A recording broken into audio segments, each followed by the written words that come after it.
Good evening everyone, I am Saksham Pandey, your physics teacher, and today we are going to start actually continue with the chapter sound. पिछली class में हम लोग ने पढ़ा था एको के बारे में, है ना। एको का फॉर्मूला भी देखा था, कैसे डिस्टेंस फाइंड कर सकते हैं जब एको होती है आवाज़। बताइए फॉर्मूला बताइए। हाँ, तो ये तो हमारी वेलोसिटी का फॉर्मूला हो गया। डिस्टेंस का फॉर्मूला क्या हो जाएगा? हाँ ठीक है, ये इसका न्यूमेरिकल गारंटीड आना ही आना है साउंड चैप्टर से, और एक अच्छा न्यूमेरिकल आएगा जैसे हम लोग ने किया था। अब उसमें हम लोग आगे पढ़ेंगे जो आज, उसका भी मिक्सचर आ जाएगा, जैसे वेवलेंथ भी उसी में दे देगा, लेकिन ये आना ही आना है। तो ये फॉर्मूला एकदम अच्छे से दिमाग में बैठा लीजिए। क्या है फॉर्मूला अविरल? क्या है? D इज इक्वल टू, हाँ ये फॉर्मूला एकदम दिमाग में क्या कर लो, फिट कर लो, ठीक है। फॉर फाइंडिंग डिस्टेंस, बेटा मजाक मत करो, from distance between the source and the listener, है ना, वही बताएगा ये। चलिए कंटिन्यू करते हैं आज अपना लेक्चर नंबर 36।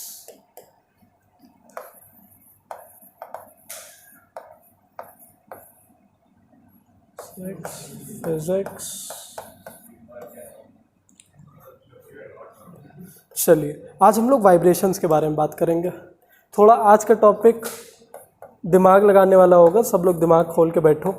कि देखिए पहली बात तो कुशाग्र, बेटा तुम इधर बैठ जाओ, जल्दी बैठ जाओ, जल्दी आयुष इधर बैठ जाओ, बेटा तुम ही बैठ जाओ। पंखा बंद कर दो तुम्हारे लिए। अब अगर तुम प्रक्षत से बात करते हो तो हम भगा देंगे, ठीक है। अब तुम्हारी आवाज़ नहीं सुनाई देनी चाहिए, कहीं भी बैठ जाओ, उससे दूर रहा करो। चलो अब जैसे हम लोग वाइब्रेशन कैसे प्रोड्यूस होती है, जब कोई दो चीज़ें स्ट्राइक करती हैं, वैसे ही साउंड ही प्रोड्यूस हो सकती है। मतलब साउंड प्रोड्यूस होने का एक ही कंडीशन है कि दो चीज़ें स्ट्राइक करेंगी और वाइब्रेशन प्रोड्यूस करेंगे, और ये वाइब्रेशन क्या करेंगे, अपने आसपास के एयर के मॉलिक्यूल्स को एक वेव में लेते हैं। वो कैसा वेव होता है साउंड का? क्या वो एक ट्रांसवर्स वेव है कि लॉन्गिट्यूडनल? हाँ, टू एंड फ्रो तो होता है। लॉन्गिट्यूडनल होता है कि ट्रांसवर्स वेव? हाँ, क्या डिफरेंस होता है दोनों के बीच में? नहीं, एक अच्छा डिफरेंस बताओ। नहीं, जो मेन डिफरेंस है, हाँ किस में? लॉन्गिट्यूडनल में, और उसमें ट्रांसवर्स में 90 डिग्री। मतलब जो मूवमेंट मॉलिक्यूल होगा वो ऐसे ऐसे और वेव ऐसे चलेगी, तो 90 डिग्री हमेशा बनेगा। यही एक डिफरेंस है, ये मेन डिफरेंस लिख देना। और पूछता है बहुत बार कि लॉन्गिट्यूडनल और लाइट की कौन सी वेव है? ट्रांसवर्स वेव है उसकी, ये याद रखना। हाँ, तो अब जैसे कोई चीज़ अगर वाइब्रेट कर रही है, तो मान लीजिए किसी के पास कोई स्ट्रिंग है, रबर बैंड वगैरह है, गिटार, बेटा गिटार लाए बैग में है तो दे दो यार। जैसे फॉर एग्जांपल स्केल भी नहीं है, यहाँ पे मान लीजिए कोई स्केल, लंबी स्केल चाहिए लोहे वाली है, दे जो भी स्केल हो शायद हो। हाँ लाइए, नहीं वो रुक जाएगी बहुत जल्दी इसकी मटेरियल। हाँ ठीक है, हो जाएगा। जैसे ये है, हमने इसको ये करके छोड़ दिया तो थोड़ी देर ये वाइब्रेट कर रही है ना। अब ये वाइब्रेशन कैसी है? ये वाइब्रेशन तीन वाइब्रेशन, एक्चुअली दो वाइब्रेशन में से एक हो सकती है। ये पहली वाइब्रेशन होती है जो कि ये नहीं है, उसको कहते हैं हम लोग फ्री वाइब्रेशन, या फिर इसी को हम लोग कहते हैं नेचुरल वाइब्रेशन।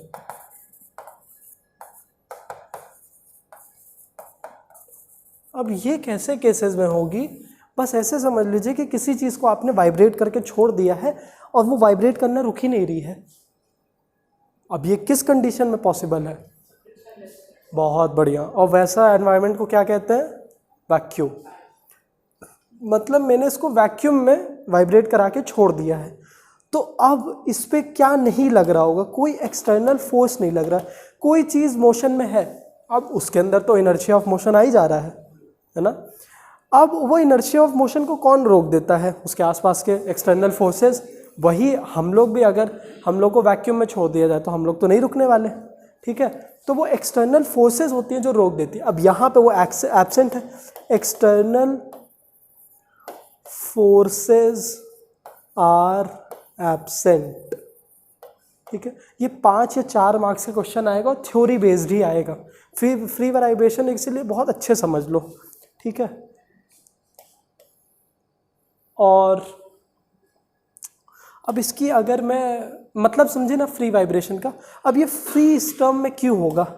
फ्री ऑफ क्या? External forces, free of external forces. For example we take a pendulum. Pendulum जानते हैं ना सब? ये हम लोग ने एक पेंडुलम लिया, ये एक रिजिड सरफेस है और यहाँ से एक पेंडुलम को हैंग कर दिया,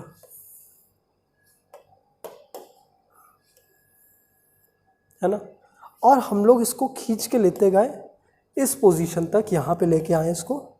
ठीक है, अब ये यहाँ पे है और इसको जब छोड़ेंगे तो ये जितना यहाँ पे है एक वैक्यूम के एनवायरनमेंट में, ये उतना ही वहाँ भी जाएगा।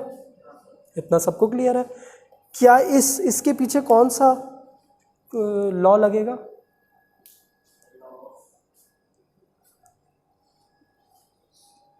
Law of conservation of energy, neither created not destroyed.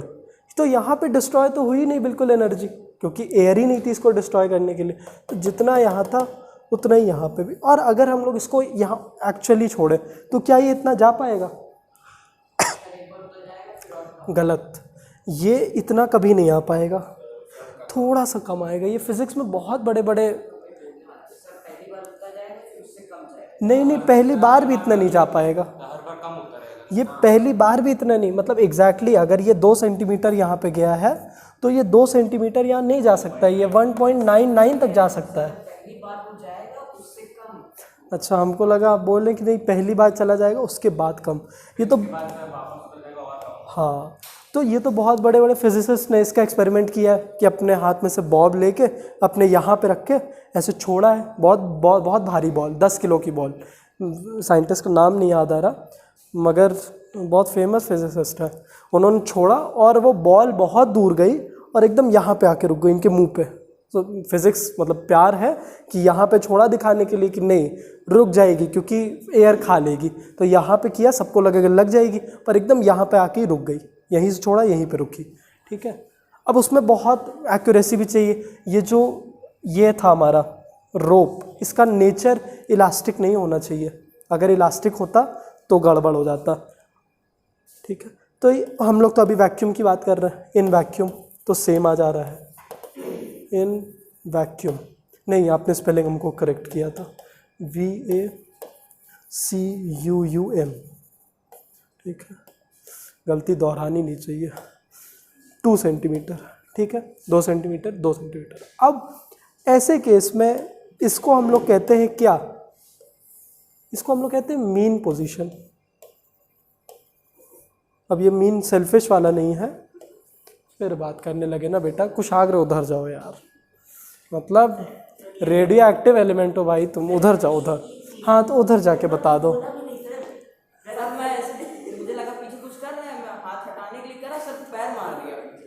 उधर जाओ बेटा, तुम उधर जाओ। अच्छा उधर तो जाओ, बाप रे बाप। अच्छा, उस जगह पे बैठने इतना क्या प्यार है तुम्हें, उसी जगह पे बैठोगे। और ये दोनों पोजीशन कौन सी होंगी? एक्सट्रीम पोजीशंस होंगी। हाँ, बहुत बढ़िया, एक्सट्रीम पोजीशंस। ये हम लोग ने वर्क पार एनर्जी में इसको प्रूव भी किया था ना कि ये मतलब U इज इक्वल टू हमारा K प्लस, मतलब K plus U is equal to constant आ रहा था हमेशा। ठीक है, तो ये याद रखना लग कि ये मीन पोजीशन है, एक्सट्रीम पोजीशन है। अब इस पेंडुलम को हम लोग अगर, हाँ अब ये वैक्यूम में है तो ये अनलिमिटेड इन्फिनिटी टाइम तक ये करता रहेगा, रुकने नहीं वाला। ठीक है, तो अब दिस, और हम ये बदलने भी नहीं वाला, ऐसा भी नहीं होगा कि कभी ये धीमा हो जाएगा कभी ये ज़्यादा हो जाएगा तेज। ठीक है, तो दिस विल कंटिन्यू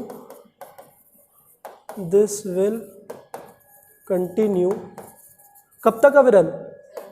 बहुत बढ़िया, टिल इन्फिनिटी, ठीक है, इनफाइनाइट टाइम बोलिएगा ज़्यादा सही रहेगा।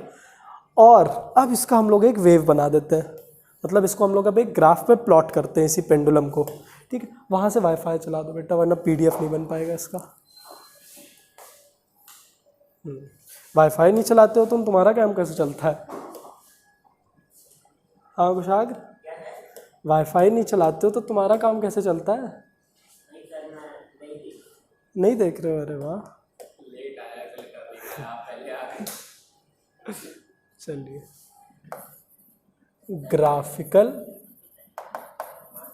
रिप्रेजेंटेशन, ये बोर्ड का क्वेश्चन है। बोला है कि ग्राफिकल रिप्रेजेंटेशन दिखाओ एक फ्री वाइब्रेशन का, ऑफ अ फ्री वाइब्रेशन। इसी को नेचुरल वर्ड ज़्यादा यूज़ किया गया है, तो हम लोग भी नेचुरल ही बोलेंगे, नेचुरल वाइब्रेशन। कोई गेस करेगा इसका वाइब्रेशन का चार्ट पे बनेगा कैसे? अगर हम लोग ने ये ग्राफ ले लिया, ठीक है, हाँ वेव तो बनेगा, बहुत बढ़िया।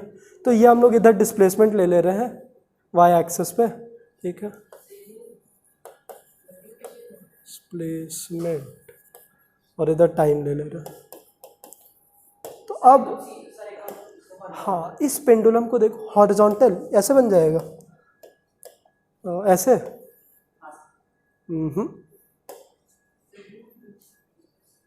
ऐसे ऐसे शेप में,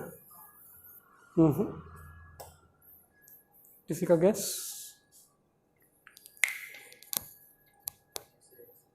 ऐसे ऐसे ऐसे, बहुत बढ़िया, ऐसे ही बनेगा, वेरी गुड।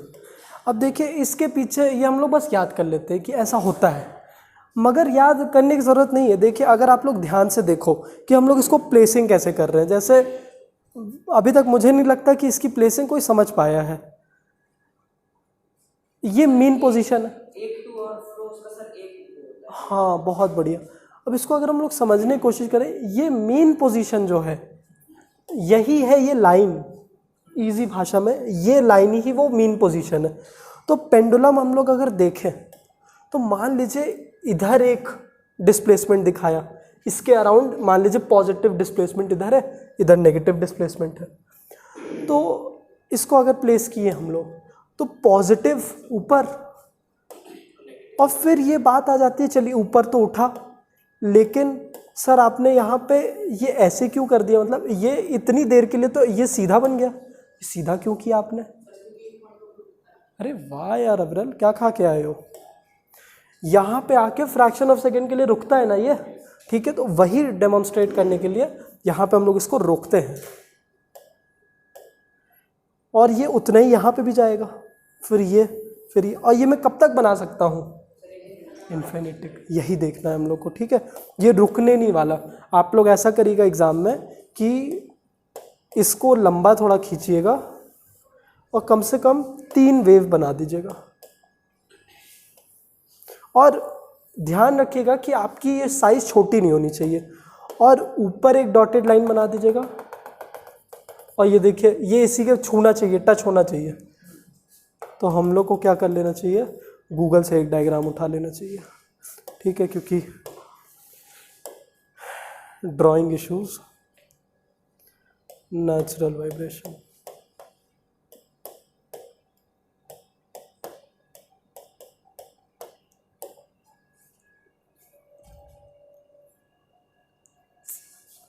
ये क्या है, कोई बैंड है क्या नेचुरल वाइब्रेशन? ये हमारा ग्राफ, बड़ा ब्लर आ रहा है फोटो, हाँ ये मिल गई, अरे वाह बड़ा अच्छा मिल गया। यही है हमारा क्या, एक नेचुरल वाइब्रेशन का ग्राफिकल रिप्रेजेंटेशन। याद हो गया, समझ में आया कैसे होगा? अब ये वर्ड इंट्रोड्यूस किया इसने, एम्पलीट्यूड। एम्पलीट्यूड क्या होता है कि ये जितना मैक्सिमम डिस्प्लेसमेंट ऊपर कर रहा है, हाँ नहीं नहीं, कहीं कहीं का भी आप ले लो, हर नहीं, नीचे का भी सेम सेम सेम रहेगा, कहीं का भी ले लो। मतलब बेसिकली एक वेव का जो पूरा एक्सट्रीम पोजीशन है, मेन पोजीशन से एक्सट्रीम पोजीशन तक, वो इधर की ले या उधर की ले लें, ठीक है। तो तो ये हर जगह का एम्पलीट्यूड, तो इसीलिए हम लोग एक ही से डिनोट कर देते हैं पहले वाले से। आप लोग बीच में भी किसी से भी कर सकते, कोई दिक्कत नहीं, ठीक है। तो ये हमारा एम्पलीट्यूड। अब एक बात याद रखना कि जो एम्पलीट्यूड होता है वो जितना ज़्यादा बड़ा होगा साउंड की क्या लाउडनेस उतनी ज़्यादा होगी। नहीं, लंबी कर देने से फ्रीक्वेंसी भी कम हो जाएगी। जब छोटी हो जाएगी स्ट्रिंग तो फ्रीक्वेंसी भी बढ़ जाएगी। एनर्जी की बात है, लंबे मतलब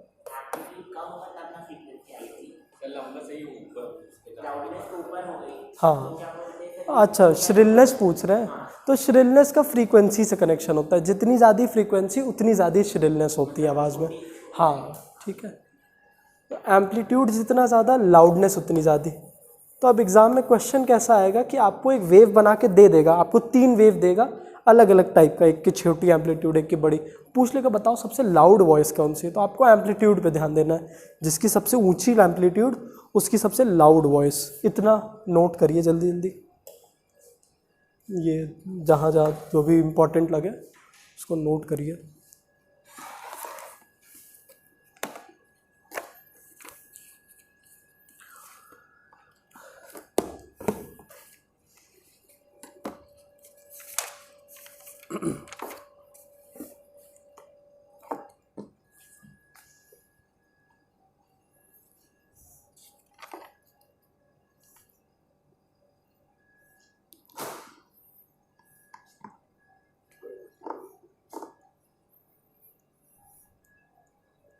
अविरल, मेरा एक छोटा सा काम करेंगे, ऑफिस में ब्लू कलर की बॉटल है पानी की, लेते हैं प्लीज़।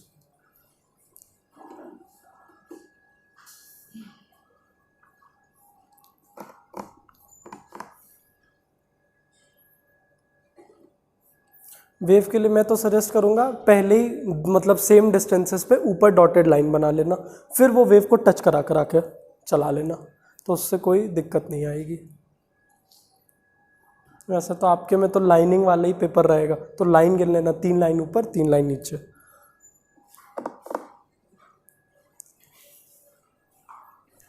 Thank you.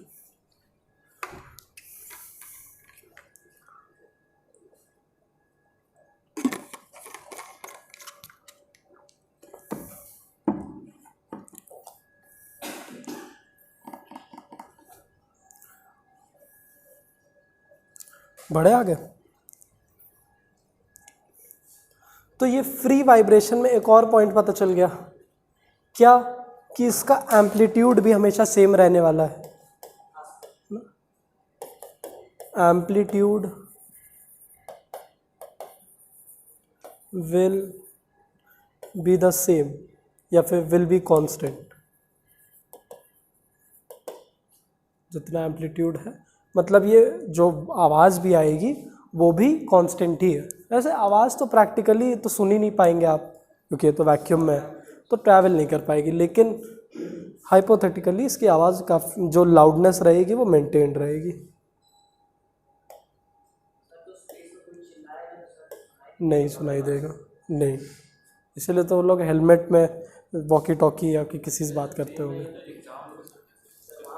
क्या सिंगर सिग्नल वॉकी टॉकी में शायद कौन सी वेव्स यूज़ होती हैं, रेडियो वेव्स होती है ना। रेडियो वेव्स को वैक्यूम में भी ट्रैवल कर जाती हैं, क्योंकि वो तो एक इलेक्ट्रोमैग्नेटिक वेव है, हम लोग पढ़े थे ना, वो एक ट्रांसवर्स वेव है, इस वजह से वो ट्रैवल कर जाती है, इसी वजह से रेडियो वेव्स यूज़ करता है। बस फ्रीक्वेंसी दोनों लोग मैच करा लें अपनी, हो जाएगा। ठीक है, ये पॉइंट समझ में आया। और क्या पॉइंट समझने लायक है? हाँ, फ्रीक्वेंसी पहले जान लें। फ्रीक्वेंसी क्या होता है, ये कितनी बार चल रही है, मतलब 1 सेकंड में ये कितनी बार ये वेव चल जा रही है, वही है उसकी फ्रीक्वेंसी। ठीक है, तो फ्रीक्वेंसी भी लिख सकते हैं number of waves in 1 second. हाँ, नंबर ऑफ ऑस्किलेशन या फिर टू एंड फ्रो मोशन, कुछ भी, oscillation, to and fro motion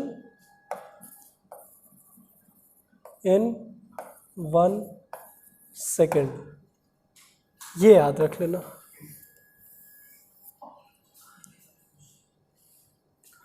और फ्रीक्वेंसी की फॉर्मूला भी है 1/t, ये याद रखना। L नहीं, ये T है। फ्रीक्वेंसी इज इक्वल टू 1/टाइम, तो time is equal to 1/f। ये दो चीज़ें पता चल गई हम लोग को। ये एक बोर्ड्स के क्वेश्चन में पूछा है, एको का क्वेश्चन था, लेकिन उसमें टाइम नॉर्मली नहीं दिया था, उसने फ्रीक्वेंसी दिया था कि वो पेंडुलम छोड़ रहा है और उसको 6 पेंडुलम जब ऐसे ऐसे हो रहे हैं तब उसको वो गूंज सुनाई दे रही है। तो पहले आपको उसको कन्वर्ट करना था टाइम में, तो 1/f करके आप टाइम में कन्वर्ट करोगे उसको, ठीक है। तो सेकंड में ही आंसर आएगा। अब बात कर लेते हैं कि जो ये वेवलेंथ होगी, वेवलेंथ कितनी बड़ी या कितनी छोटी होगी। इसका मतलब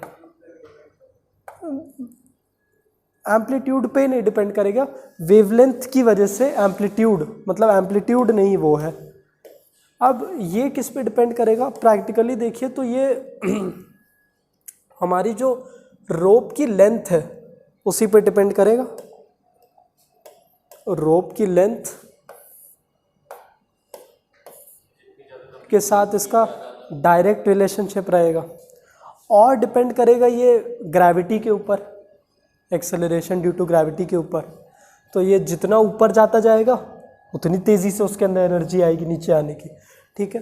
तो इसका फॉर्मूला बनता है हमारा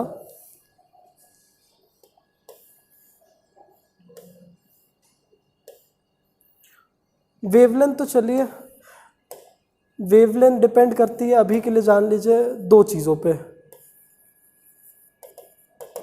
एक होता है नेचर ऑफ द, ये जो रोप है, मतलब कैसी रोप है, इलास्टिक तो नहीं है, नेचर ऑफ द रोप। और डिपेंड करता है कि आपने कितने फोर्स से उससे स्ट्रक किया है, ठीक है, टेंशन गिवन। तो ये दोनों चीज़ पे डाल दे रहे हैं, तो इन दोनों चीज़ पे ये वेवलेंथ डिपेंड करेगी। और अगर मुझे निकालना हो, जैसे फ्रीक्वेंसी अगर मुझे निकालना हो कि ठीक है नेचुरल वाइब्रेशन है, अब ये बता दीजिए सर रुकने तो वाली है नहीं, तो अगर मैंने इसको छोड़ दिया तो ये कितनी देर तक ऐसे चलेगी, मतलब इसकी फ्रीक्वेंसी क्या होने वाली है। हाँ, कांस्टेंट तो रहेगी। तो इसकी फ्रीक्वेंसी ढूंढने के लिए हम लोग को बस टाइम ढूंढना होगा और उसी को रेसिप्रोकेट कर देंगे, हमारी फ्रीक्वेंसी आ जाएगी। और टाइम का फॉर्मूला इसमें रहता है,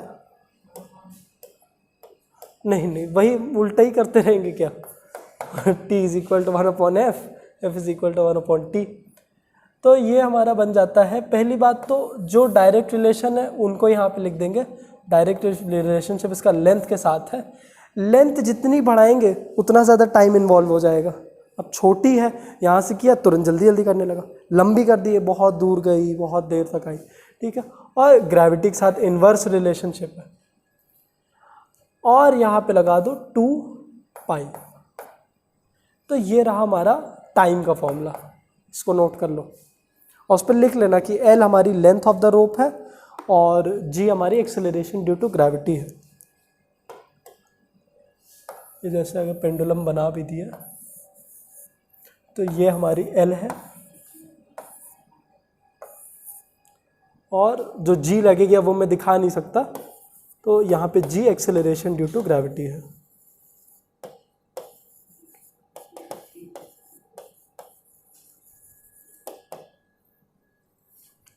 ठीक है, अब फ्रीक्वेंसी फाइंड करें। हाँ, ये हमारी, हाँ, कि कितनी देर में ये एक वेव कंप्लीट करेगी। अब फ्रीक्वेंसी कैसे आ जाएगी, अगर मुझे देखिए, अब देखिए कितना प्यारा कॉन्सेप्ट है। अगर मुझे पता चल गया कि टाइम मुझे दे दिया गया कि चलो इतने टाइम तक इसको वैक्यूम में रखा गया, इतनी दूर तक छोड़ा गया, अब बता दो कितना फ्रीक्वेंसी कितनी बार ये ऐसे ऐसे करेगी। अब आपको उसको ढूंढने के लिए दो तरीका, एक बड़ा आसान तरीका, आप बैठे रहो जब तक जितना टाइम है, मान लीजिए 30 सेकंड तक छोड़ा, 30 सेकंड तक बैठो और गिनो 1 2 3, ठीक है। ये बहुत इजी तरीका है। अब यहाँ पे दिक्कत क्या आएगी, अगर टाइम बढ़ गया, मान लीजिए 1 घंटे तक बैठना रह गया, जो नल्ला है वो उतना भी बैठ जाएगा, 10 घंटे तक बैठना रह गया, क्योंकि ये तो वैक्यूम है, बहुत ही कठिन होगा पूरा एकदम एक्यूरेसी 10 घंटा। एक प्रॉब्लम आएगी कि आप बैठ नहीं सकते हो, ये नहीं। और दूसरी प्रॉब्लम, मान लीजिए रोप बहुत छोटी हो गई तो ये बड़ी जल्दी जल्दी जाएगी, आप उसको देख नहीं सकते।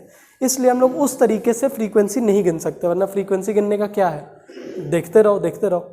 लेकिन फिर इसीलिए हम लोग इसी फॉर्मूले को क्या कर देंगे, रेसिप्रोकेट। तो ये 1/t था, तो बस उल्टा कर दो सब कुछ, तो 1/2π कर दो और अंडर रूट लगा के इसको भी रेसिप्रोकेट कर दो।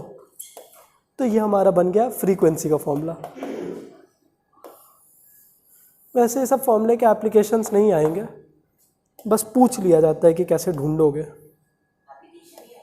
न्यूमेरिकल इसके ऊपर नहीं आएगा इस चैप्टर्स, मतलब आप लोग मनाइए कि ना आए, अगर आ जाता है तो अलग। वैसे मैंने बोर्ड चेक किया था, वो सिर्फ एको के ऊपर से इससे आता है।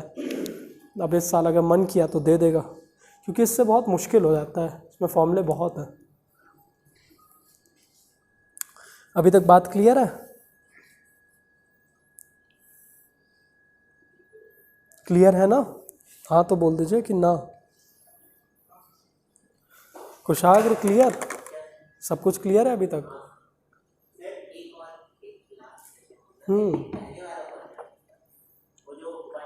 टी 1/t वो फ्रीक्वेंसी का ही फॉर्मूला है, ये फ्रीक्वेंसी का ही फॉर्मूला। फिर हम लोग ने टी की वैल्यू जो ढूंढी है ना, वो फिर पुट कर दी। ये टी की वैल्यू यहाँ से ढूंढ के फिर इस फॉर्मूले में पुट कर दी ये वैल्यू।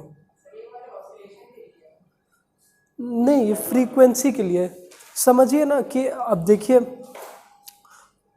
अगर हम लोग को ये पता चल गया कि ये एक वेव करने में कितना टाइम लगा रही है ना, अगर हम लोग को ये पता चल गया, फिर हम लोग को जैसे मान लीजिए ये एक वेव करने में 1 सेकंड लगा रही है ना, 1 सेकंड, और हम लोग ने मान लिया कि ये 60 सेकंड तक ये टाइम पीरियड है इसका, ठीक है, कितना 60 सेकंड। तो फ्रीक्वेंसी कितनी होगी बताइए, तो बड़ा सिंपल है, हाँ 60 हो जाएगी। जब 1 सेकंड में एक बार कर ले रही है तो फ्रीक्वेंसी 60 सेकंड में 60 हो जाएगी। बस वही चीज़ हम लोग को यहाँ पे पुट कर देनी है। लेकिन ये टी ढूंढने की मेहनत है, एफ ढूंढने की मेहनत नहीं है, टी ढूंढने की यहाँ पे मेहनत है। ये टाइम ढूंढना ही मुश्किल है। अब वो मैंने बताया कि लेंथ ऑफ द रोप और ग्रेविटेशन पे डिपेंड करेगी, तो इसलिए वजह से ये फॉर्मूला हम लोग पहले निकाले। फिर टी आ जाए तो फिर वो एफ में डाल देना, उसी को बस रेसिप्रोकेट कर देना, ठीक है।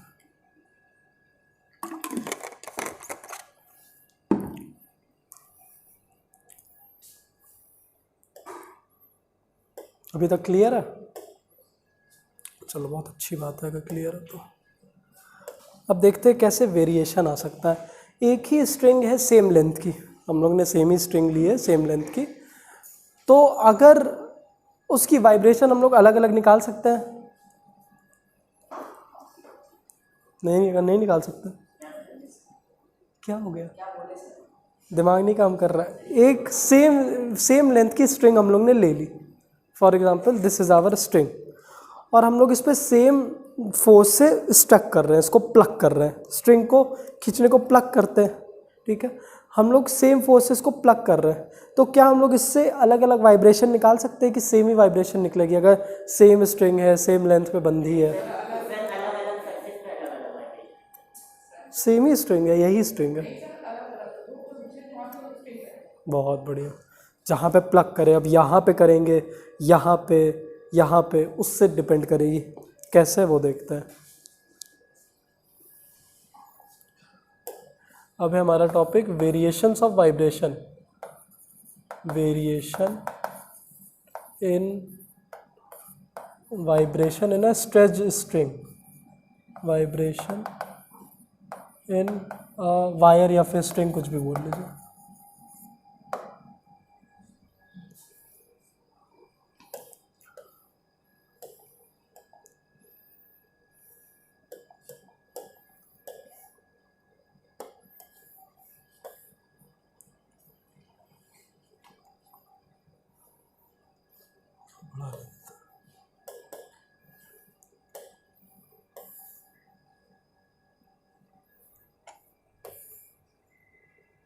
ये एक डिस्टेंस पे ला के हम लोग ने ये स्ट्रिंग को रख दिया।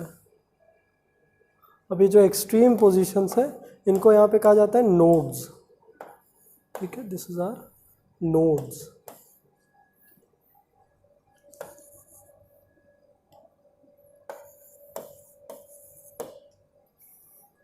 अब ये स्ट्रिंग है। अब मान लीजिए इस स्ट्रिंग की लेंथ क्या हो जाएगी, एल अज्यूम कर लेते हैं, है ना, यहाँ से लेकर यहाँ तक ये एल हो जाएगी।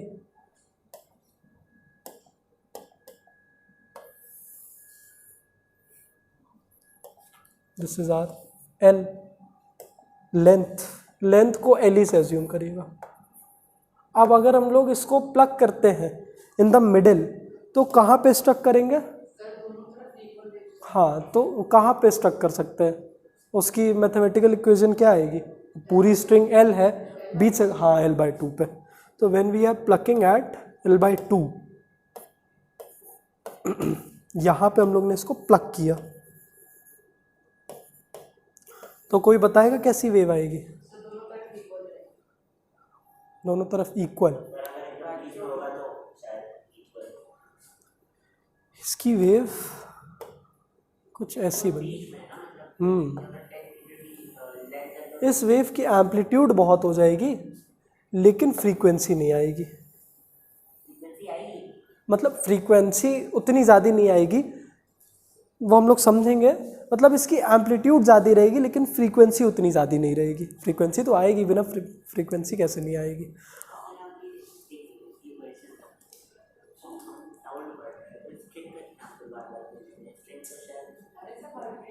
वाइब्रेशन पढ़ रहे हैं ना हम लोग, कुछ भी ले सकते हैं, जो भी चीज़ वाइब्रेट करती हो।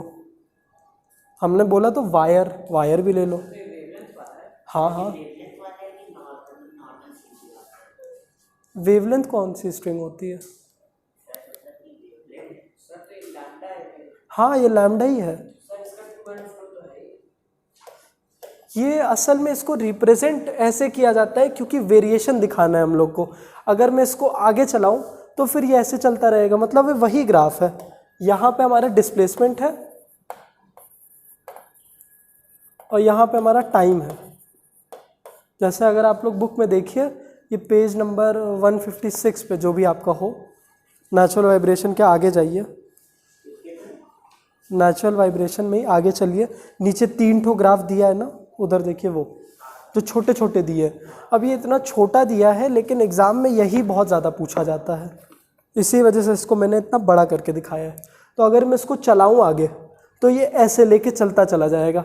ये नीचे से क्यों जा रहा है, ये दूसरा केस भी इसी में डेमोन्स्ट्रेट करता है कि अब अगर स्ट्रिंग को नीचे से किया जाए और ऊपर से प्लग किया जाए तो ऊपर से प्लग करने का एक ऐसा लैम्डा चलेगा और नीचे से स्टक करने का एक ऐसा लैम्डा चलेगा। इस वजह से ये दो चले हैं। ठीक है,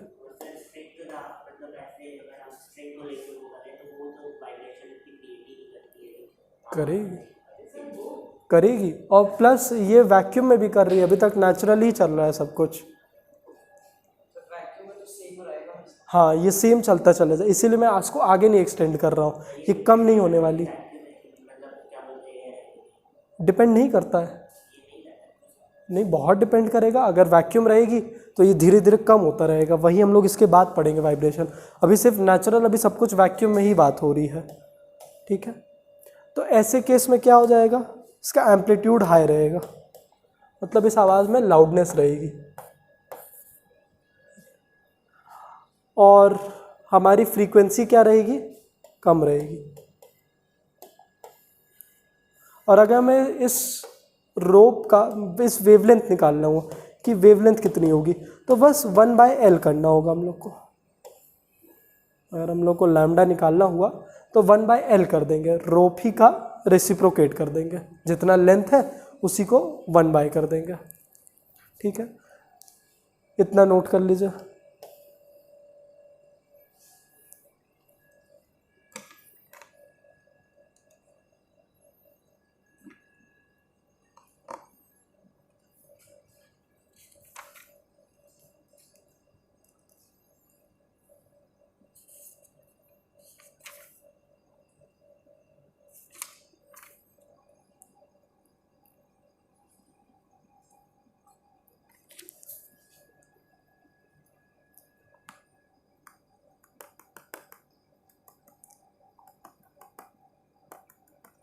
नहीं, यहाँ पे करेक्शन, यहाँ पे एक करेक्शन, उल्टी चीज़ है। अगर हम लोग को इन दोनों नोड्स के बीच में डिस्टेंस ढूंढना हुआ तो हम लोग जैसे इन दोनों नोड्स के बीच में जो डिस्टेंस है, डिस्टेंस बिटवीन टू नोड्स, तो हम लोग को क्या करना होगा, λ/2 करना होगा। ठीक है, ये है, वो 1/λ वाला गलत था। ये दोनों नोड्स की डिस्टेंस तो λ/2 करना होगा। हाँ हाँ, क्योंकि हम लोग इसको बीच से खींच रहे हैं, जैसे जैसे हम लोग इसकी पोजीशन बदलेंगे ये इसकी वैल्यू भी बदलती चली जाएगी।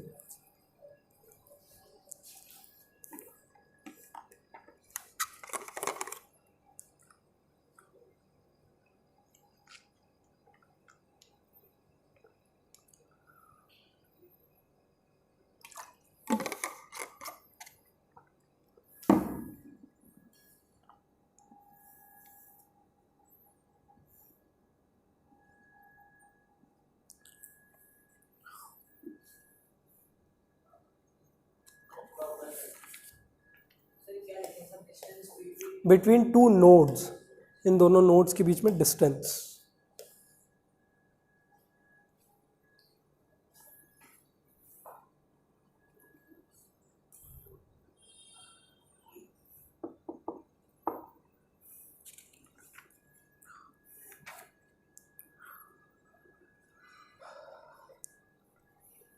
बढ़े आगे,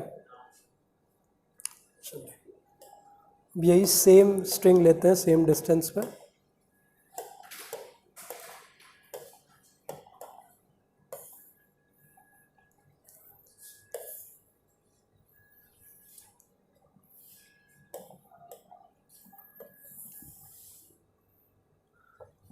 ये दोनों क्या होंगे, नोड्स, ODS। ठीक है, अब हम लोग ने इसको स्ट्रक किया क्वार्टर पोजीशन पे, 1/4 पोजीशन पे एक्चुअली। ठीक है, क्वार्टर नहीं, 1/4 पोजीशन पे। तो जैसे कि अगर 1/4 का मतलब क्या होगा, इसी को 4 पार्ट में डिवाइड कर दो,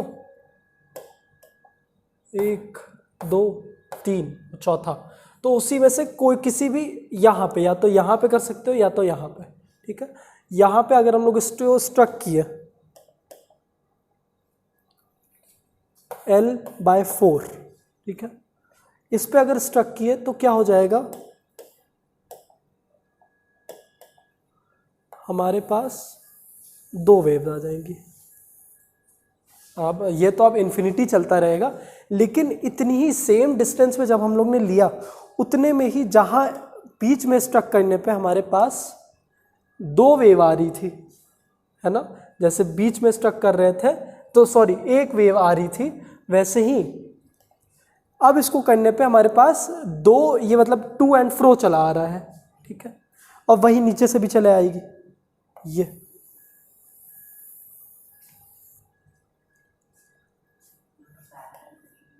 क्या पैरेलल, हाँ एकदम सेम हो गया। और डिस्टेंस कैसे ढूंढ सकते हैं, अब देखिए जैसे हम लोग वहाँ पे डिस्टेंस बिटवीन टू नोड्स कर रहे थे, तो हम लोग क्या करेंगे, ये एक वेव उठाई और इसको λ/2 कर दिया, और फिर ये एक उठाई और इसको λ/2 कर दिया, और इन दोनों को ऐड कर देंगे, तब ये पूरी, वैसे तो नोड की डिस्टेंस पता ही, लेकिन अगर इन दोनों के बीच में मतलब सिर्फ इस पॉइंट और इस पॉइंट की वैल्यू ढूंढनी हुई तो ये फॉर्मूला लग जाएगा, इस वेव लेंथ के नीचे अपॉन 2 कर देना, हाफ कर देना उसको। ठीक, अब ये फ्रीक्वेंसी बढ़ गई तो इसमें श्रिलनेस ज़्यादा होगी इस आवाज़ में, है ना, समझ में आ रहा है। फ्रीक्वेंसी का नंबर जब बढ़ता रहेगा तो क्या बढ़ते रहेगी, फ्रीक्वेंसी अगर आप बढ़ा दो तो क्या बढ़ जाएगी, श्रिलनेस, पिच भी बढ़ जाएगी, और एम्पलीट्यूड अगर बढ़ जाएगा तो लाउडनेस बढ़ जाएगी। ये 2 चीज़ रखना, वेव देख के आपको यही पूछेगा। ये सब तो बस मैं बता ही रहा हूँ ऐसे, ये सब नहीं आने वाला कि L/4 है, वो बुक में भी नहीं दिया है कहीं L/4, ये सब कुछ नहीं दिया है। बस समझने के लिए कि कैसे ये 4 वाइब्रेशन 2 वाइब्रेशन बन रही, वो सब के लिए समझा रहा हूँ। लेकिन एग्जाम में बहुत सिंपल पूछेगा कि बताओ बेटा इन दोनों में से ज़्यादा श्रिल वॉइस कौन सी है? तो कौन सी हो जाएगी? इसमें और इसमें से ज़्यादा श्रिल वॉइस कौन सी है? सेकंड वाली। इतनी ही चीज़ पूछेगा, दोनों में पूछेगा ज़्यादा लाउड वॉइस कौन सी है, तो उसमें आपको एम्पलीट्यूड पे ध्यान देना होगा। जिसका जितना ऊंचा एम्पलीट्यूड उतनी ज़्यादा लाउड हो जाएगी वो। ठीक है, क्लियर हो रहा है इतना?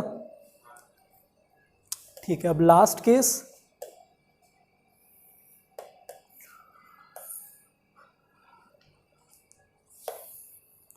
फिर से सेम डिस्टेंस पे नोड्स रखा है हम लोग ने। क्या टेढ़ी हो गई? कोई बात नहीं, आप तो सीधे हैं। अब हम लोग ने क्या किया, इसको L/6 पोजीशन पे स्टक कर दिया। L/6 का मतलब क्या? 1 2 3 4 और 5। ठीक है, तो ये 6 पार्ट्स आ गए, थोड़े से इक्वल नहीं है। अब उसमें से हम लोग या तो यहाँ पे स्टक कर दें या तो यहाँ पे स्टक कर दें। ठीक है, ये होगा L/6 का मतलब। तो हम लोग ने यहाँ पे इसको स्टक किया L/6 पे। अब क्या हो जाने वाला है, 3 वेव इसी में आ जाएंगी, ये और ये थोड़ी छोटी होगा, ऐसा नहीं होगा। जैसे मैं अगर इसके लिए बना भी दूँ, सेम ही इक्वल हाइट्स रहेंगी क्योंकि एक नेचुरल वाइब्रेशन है। ठीक है, ये खास ध्यान देना कि इक्वल ही लेंथ तीनों की आए। तो उसके लिए मैंने ये ड्रॉ कर दिया।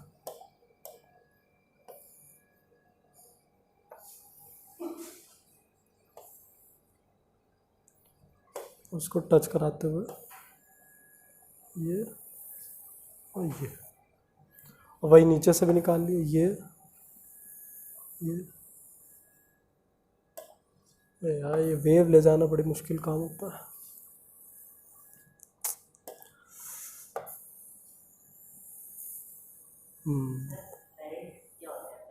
करेंट एपरेंट, जो आपको लगे उस टाइम पे, जैसे बोल देते ना कि एपरेंटली करेंटली। एपरेंट में करेंट मतलब जाए एपरेंटली हर्ष इज एब्सेंट। मैं सिर्फ बोल दूं हर्ष इज एब्सेंट तो वो सही नहीं होगा।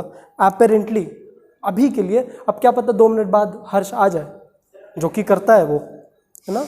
वो 5:30 से 6:30 की क्लास में वो 6:15 पे आता है। तो apparently Harsh is absent but he may come any time. क्या ब्रल? Will he? फिर हम बोल सकते हैं Harsh is absent today. Harsh के केस में हम लोग बोल नहीं सकते कि ही इज एब्सेंट, उसके केस में हमेशा बोलना पड़ेगा अपेरेंटली। बेटा कौन सा मीम दिखा रहे हो? हाँ, प्रक्षत मतलब अपेरेंट होता है। नहीं यार, ये मतलब नहीं होगा।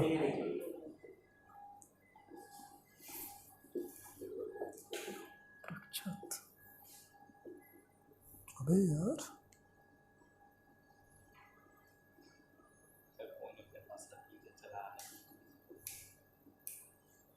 मीनिंग ऑफ प्रक्षत, ग्रंथ या लेख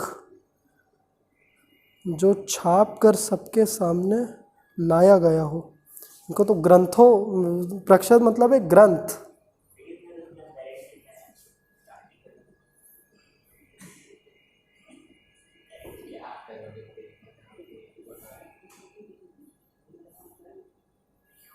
देखिए अपरेंट के मतलब that seems to be real और true but may not be, यही मतलब होता है अपरेंट। मतलब फ़ोन का टेम्पर्ड बदल लो या तो फ़ोन बदल लो, किसी दिन चलाते चलाते खून निकल आएगा। एग्ज़ाम के पहले मत चलाना, तो फ़ोन चलाना ही बंद कर दो। ठीक है, इसकी बात करते हैं। L/6 पोजीशन पे खींच दिया तो अब ज़्यादा वेव्स प्रोड्यूस हो गई, तो अब ये ज़्यादा श्रिल हो गई, नंबर ऑफ फ्रीक्वेंसी बढ़ गई, है ना, बढ़ गई कि नहीं। अब अगर हम लोग को डिस्टेंस बिटवीन नोड्स ढूंढना हुआ तो फिर वही सेम काम, जैसे अगर इसके और इसके बीच में डिस्टेंस ढूंढना हुआ तो क्या कर देंगे, बस λ/2 कर देना इतने के लिए। हाँ, तो कुछ भी मतलब ये तो न्यूमेरिकल आने ही नहीं वाले, वो बस मैं थ्योरेटिकली समझा रहा हूँ। ये सब देखिए बुक में भी कहीं नहीं बताया λ/2 फलाना ढिमकाना, बस वो हम लोग समझ ही रहे हैं। पर ये तो बहुत गलत बात है कि इतना छोटा सा 3 डायग्राम दिए हैं और बोर्ड्स में अक्सर ये पूछते, इन्हीं तीनों को देगा और पूछेगा कि भैया बताओ तीनों में से कैसी वॉइस है सबकी, इसको λ/2 कर देना और इसको λ/2। और अगर total length of the road ढूंढनी हुई तीनों को ऐड कर देना। हाँ वो भी कर सकते हो। ठीक है, अब इसकी फ्रीक्वेंसी कैसी होगी, बहुत ज़्यादा हाई होगी, है ना। तो श्रिलनेस कैसी होगी, हाँ हाई होगी। और हम लोग लाउडनेस की बात नहीं कर सकते हैं क्योंकि इसमें एम्पलीट्यूड नहीं दिया हुआ है, ठीक है। वो आपको डायग्राम में देखना होगा कि कैसा एम्पलीट्यूड है, जिसका एम्पलीट्यूड ऊंचा दिखे उस पर लाउडनेस पे टिक मारना, ठीक है। ये तीनों वेरिएशन ड्रॉ कर लो जल्दी से, एकदम कर लिया, बहुत बढ़िया। चलिए फिर आगे बढ़ते हैं। और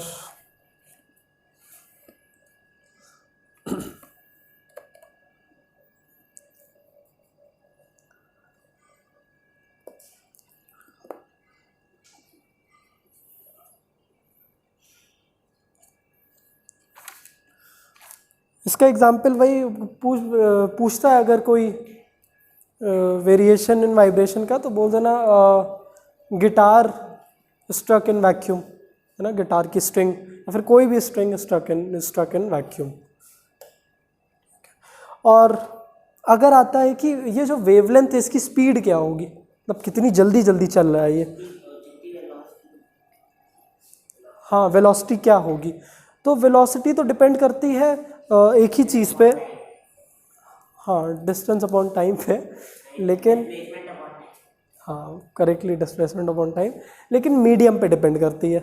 जैसा मीडियम होगा, मतलब अगर इलास्टिक मीडियम ले लेंगे तो बड़ी तेज़ी तेज़ी ऊपर नीचे, एक नॉन इलास्टिक मीडियम लेंगे धीमे धीमे जाएगी, ठीक है। तो वेवलेंथ की स्पीड, वेवलेंथ वेलोसिटी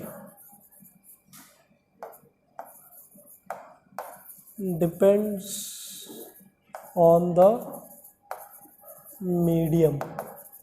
और इसका फॉर्मूला होता है क्या, वेलोसिटी का फॉर्मूला क्या, डिस्प्लेसमेंट ऑफ टाइम लिख दे, नहीं बेटा इसमें थोड़ा अलग लिख देंगे, wavelength lambda into frequency, lambda into frequency कर देना। हाँ बहुत बढ़िया, बहुत बढ़िया, यही है हमारा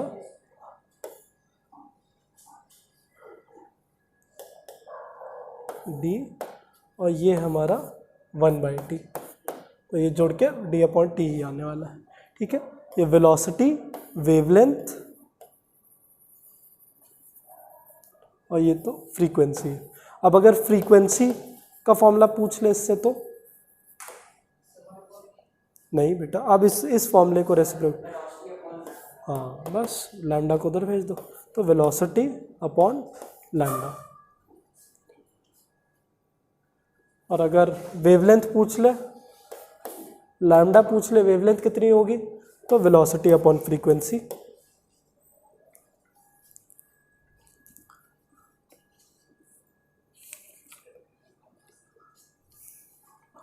और जो हमारी फ्रीक्वेंसी है ये इन्वर्सली प्रोपोर्शनल रहेगी कि नहीं लेंथ के, देखिए इसको देख के समझिए, इन्वर्सली प्रोपोर्शनल है, जितनी हम लोग लेंथ छोटी करते जा रहे थे उतनी फ्रीक्वेंसी बढ़ती जा रही थी, जितनी लेंथ बड़ी थी नोड्स के बीच में उतनी फ्रीक्वेंसी कम थी।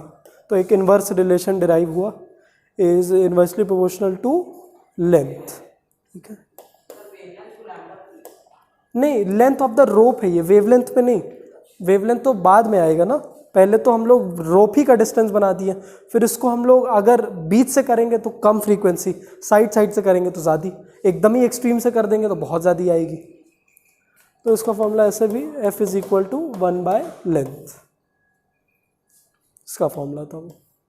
चलिए इतना क्लियर, किसी को नोट करना है कि आगे बढ़े, ठीक है। हाँ अरे रुक जाइए बेटा, अब अभी इतना समझ में आ गया ना, तो ये आगे बहुत जल्दी जल्दी समझ में आएगा। अब डैम्प्ड वाइब्रेशन पढ़ते हैं। डैम्प्ड वाइब्रेशन कुछ नहीं है, अब ये जो हम लोग कर रहे थे ना, इसको हम लोग लेते आते हैं हम लोग अपने एयर में, मतलब जो हम लोग वैक्यूम में डाले थे वैक्यूम से निकाल लो, इसको असल में स्ट्रक करो तो क्या होने वाला है,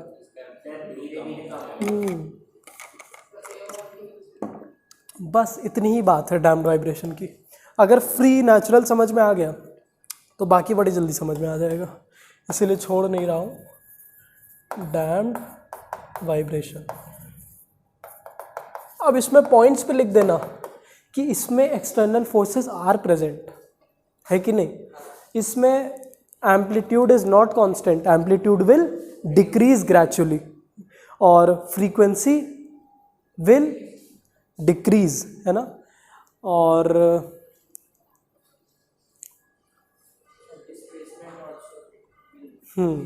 ठीक है। और इसका अगर ग्राफ बनाने को आ जाए तो इसके ग्राफ में क्या कर दोगे, हाँ, इसके ग्राफ की वेव को हम लोग ऐसे चलाएंगे और ऐसे ऐसे लाते लाते एक टाइम के बाद ख़त्म ही हो जाता है, ठीक है। तो ऐसे ख़त्म कर देना। इसका गूगल से उठा लेते हैं, डैम्ड वाइब्रेशन ये है। यही एक्चुअली ग्राफ बनता है साउंड का, क्योंकि सब कुछ वैक्यूम में तो साउंड सुनाई नहीं वाले, इस वजह से यही एक्चुअल। बड़ी ब्लरी इमेज है लेकिन समझ जाओ। तो डैम्ड वाइब्रेशन समझ में आया? बड़ी जल्दी जल्दी हाँ बोल रहे हो। फोर्स्ड वाइब्रेशन पढ़ लो बेटा, पढ़ लो। क्यों जल्दी जाना है? मोमोज खाना है। डेविएशन देखिए बता रहे, डेविएशन तो समझ लो बेटा, क्योंकि चैप्टर बहुत है। अभी नहीं करेंगे तो एक्स्ट्रा क्लास करता रहेगा कुशाग्र। जब पढ़ाते हैं तो सर जाने दीजिए। अरे कल भी आप कुछ कह रहे थे सर टेस्ट मत लीजिए, आज क्या प्री बर्थडे सेलिब्रेशन है, वो तो कांस्टेंट है। फोर्स वाइब्रेशन क्या है? एक बॉडी नेचुरल वाइब्रेशन में है हमारी, मतलब ऐसे समझिए कि एक बॉडी जैसे नेचुरली वाइब्रेट करना चाहती थी, उसकी नेचुरल वाइब्रेशन ढूंढनी हो तो उसको वैक्यूम में चला दो, एक पॉइंट पे खींच के डाल दो तो उसकी नेचुरल वाइब्रेशन आपको पता चल जाएगी। उसके साथ साथ हम लोग ने एक्सटर्नल फोर्स और लगा दी, जैसे एक पेंडुलम लिया, उसकी ऐसे ऐसे वाइब्रेट कर रही है, उस पर हम लोग ने और फोर्स लगा दिया तो इसकी वाइब्रेशन बढ़ जाएगी ना। अब यही होती है फोर्स्ड वाइब्रेशन। तो फोर्स वाइब्रेशन में क्या होता है, इसकी डेफिनेशन लिख लीजिएगा। इसमें बोला है the vibration of a body which will take place under the influence of an external periodic force, external force but a periodic force acting on it. अब फॉर एग्जाम्पल अगर कोई बॉडी, मान लीजिए ये पेंडुलम हम लोग ने हैंग किया और इसकी नेचुरल वाइब्रेशन मतलब फ्रीक्वेंसी है 50 हर्ट्ज, ठीक है। तो इफ हर्ट्ज कैसे आ गया कि 1/सेकंड इज इक्वल टू हर्ट्ज, तो 50 हर्ट्ज है। अब हम लोग ने इस पर लगा दिया एक एक्सटर्नल फोर्स, पेंडुलम को और तो, और वो जो एक्सटर्नल फोर्स हम लोग लगाए उसकी फ्रीक्वेंसी थी 150 हर्ट्ज। और एक चीज़ जान लीजिए, जो बॉडी है इट विल या फिर it likes to vibrate at its natural vibration, है ना। हर बॉडी अपने नेचुरल वाइब्रेशन पे वाइब्रेट करना पसंद करती है। जैसे कि आप लोग जब पढ़ाई लिखाई करते हो तो मान लीजिए अभी एग्ज़ाम नहीं है, ठीक है, आप लोग फ्री हो, आप लोग नेचुरली पढ़ाई कर रहे हो, कोई एग्ज़ाम की स्ट्रेस नहीं, तो पढ़ाई हो रही है नहीं हो रही है। अब उसके बाद आई डैम्ड वाइब्रेशन कि अब थोड़ा बहुत मतलब वो नेचुरल में आपकी मस्ती चल रही थी, अनस्टॉपेबल मस्ती चलती चली जा रही है, फिर डैम्ड वाइब्रेशन, एग्ज़ाम पास आ रहे हैं, कम होती जा रही है, फिर एग्ज़ाम आ गए, अब फोर्स्ड वाइब्रेशन, अब आप पढ़ते रहोगे और पढ़ने लगोगे। मतलब जैसे कि आप नेचुरल अपनी फ्रीक्वेंसी से पढ़ते थे, ठीक है, 5 मिनट दिन में, घंटा बोलना चाह रहे थे पर फिर मैंने कुशाग्र को देख लिया, 5 मिनट दिन में। अब पढ़ना पड़ रहा है 15 मिनट दिन में, क्योंकि एग्ज़ाम है कल, इतना ही ले ले कि घंटा इसमें चेंज कर ले, आर कर दे इसको, ठीक है। तो अब क्वेश्चन ये है कि हम लोग ने ये देखा कि लाइक तो वही करेगा ये, कि इसको एग्जाम वाले क्वेश्चन से जोड़िएगा, बड़ा अच्छा समझ में आएगा कि ये 5 मिनट पढ़ता था पहले, अब एग्ज़ाम है कल तो 15 मिनट आज पढ़ ले रहा है बड़ी मुश्किल से। तो अब ये बताइए कि चाहेगा तो वो नेचुरल वाइब्रेशन से पढ़ना ही, लेकिन अगर उस बॉडी पे एक्सटर्नल पीरियोडिक फोर्स लग गई जिसकी फ्रीक्वेंसी है इतनी, मतलब वो इतनी फ्रीक्वेंसी प्रोवाइड करा सकता है, फिर अल्टीमेटली बॉडी किस पे चलेगा, अपनी नेचुरल पे कि इस पे चलाएगा 150 पे कि 200 हो जाएगा कि 100, 200, 150, 150, हाँ बहुत बढ़िया, ये 150 पे आ जाएगा ये और तेज़ी से, ठीक है। और यही होती है फोर्स्ड वाइब्रेशन।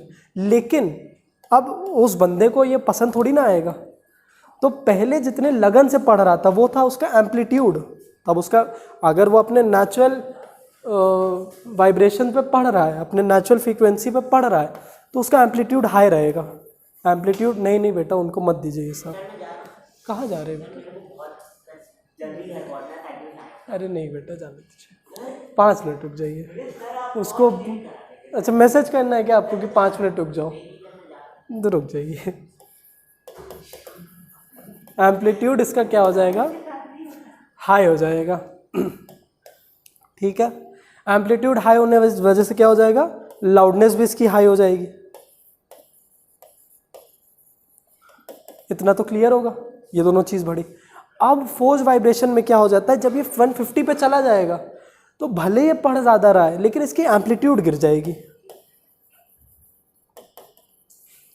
बस एक टॉपिक और लेके छोड़ दूंगा बेटा, 5 मिनट देख के बस 40 तक टाइम दे दो, 3 मिनट, ठीक है। एम्पलीट्यूड इसकी क्या हो जाएगी? गिर जाएगी। देखिए आपने गलत करवा दिया, तो लाउडनेस भी क्या हो जाएगी? गिर जाएगी। बट एक बड़ा अच्छा कॉन्सेप्ट होता है जिसमें क्या हो जाता है कि जो हमारे एक्सटर्नल पीरियोडिक फोर्स है वो भी एक केस में इसके बराबर हो जाता है।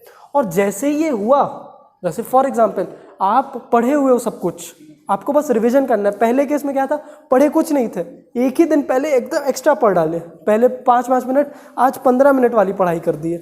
काम कुछ उससे वैसे भी नहीं होने वाला, मार्क्स तो क्या आएंगे? कम ही आने वाले हैं। लेकिन अब क्या हो गया कि हम लोग ने पहले से ही पढ़ा हुआ था 5 मिनट, और अब बस रिवीजन किया है 5 मिनट और, तो अब मार्क्स जिस बच्चे ने पहले से ही पढ़ा हुआ है उसने बस रिवीजन किया एक दिन पहले, तो उसके मार्क्स भी बढ़ने वाले। तो ऐसे में क्या होता है, उसकी एम्पलीट्यूड हद से ज़्यादा बढ़ जाता है ना। अगर ये पीरियोडिक मतलब जो एक्स्ट्रा फोर्सेस उसके ऊपर लगी, एक्सटर्नल फोर्सेस जो लगी, वो अगर मैच कर गई उसकी नेचुरल फ्रीक्वेंसी को, हाँ जो एक्सटर्नल फोर्स है ना उसको हम लोग फ्रीक्वेंसी से नाप रहे हैं कि जितना फोर्स उससे फ्रीक्वेंसी तो पता चली जाएगी, ठीक है। हाँ उसी से करेगा, लेकिन एम्पलीट्यूड बहुत बढ़ जाएगा। एम्पलीट्यूड बढ़ने से लाउडनेस बहुत बढ़ जाएगी, और इसी केस को हम लोग कहते हैं रेजोनेंस, ठीक है। यहाँ पे क्या हो जाएगा, नेचुरल फ्रीक्वेंसी से मैच कर गई जो एक्सटर्नल फोर्स की फ्रीक्वेंसी थी, एक्सटर्नल फ्रीक्वेंसी। ऐसे केस में लाउडनेस विल इंक्रीज क्योंकि एम्पलीट्यूड बहुत बढ़ जाएगा, और ऐसे केस को क्या कहते हैं, रेजोनेंस। यही लास्ट टॉपिक था। अब रेजोनेंस होता है जैसे कोई हाँ आप लोग जैसे बात कर रहे हो, अब मेरी किस्मत इतनी ख़राब ना हो किसी दिन आप सब लोग अगर सेम फ्रीक्वेंसी मैच करके बात करने लगे, तो फिर इस क्लास में जो आवाज़, जो लाउडनेस आएगी वो बाप रे बाप मैं नहीं सहन पाऊँगा, ठीक है। अभी क्यों इसकी आवाज़ सबसे अलग सुनाई दे देती है, क्योंकि इसकी फ्रीक्वेंसी बहुत हाई रहती है और सब लोग धीमे धीमे अलग अलग फ्रीक्वेंसीज़ पर सब लोग बात कर रहे हो। जिस टाइम सबने सेम फ्रीक्वेंसी पे बात करना स्टार्ट कर दिया, एम्पलीट्यूड बहुत बढ़ जाएगा, बहुत तेज़ी से आवाज़ आएगी। जैसे कि आर्मी जब चलती है तो उनका तो बहुत पीरियोडिक मार्च पास होता है, तो इसीलिए कहा जाता है ब्रिजेस पे उस आर्मी को जानबूझ के उसका मार्च पास तोड़वा दिया जाता है कि सामने वाली लेफ्ट राइट करे कुछ, और ये वाली राइट लेफ्ट करे, क्योंकि अगर सब एक ही फ्लो में चल गए तो वो ब्रिज गिर जाएगा, क्योंकि ब्रिज की वाइब्रेशन हद से ज़्यादा बढ़ जाएगी, है ना। इतना समझ में आया? यही था रेजोनेंस। रेजोनेंस का डेफिनेशन देख लेना, रेजोनेंस के कुछ केसेस देख लेना, समझ में तो आ ही गया है, और इसको प्रैक्टिस करना घर पे। ठीक है, चलिए इसका एक्सपेरिमेंट नहीं कर रहे हैं, डेमोन्स्ट्रेशन ऑफ रेजोनेंस अगले टर्न पे जा सकते हैं आप लोग।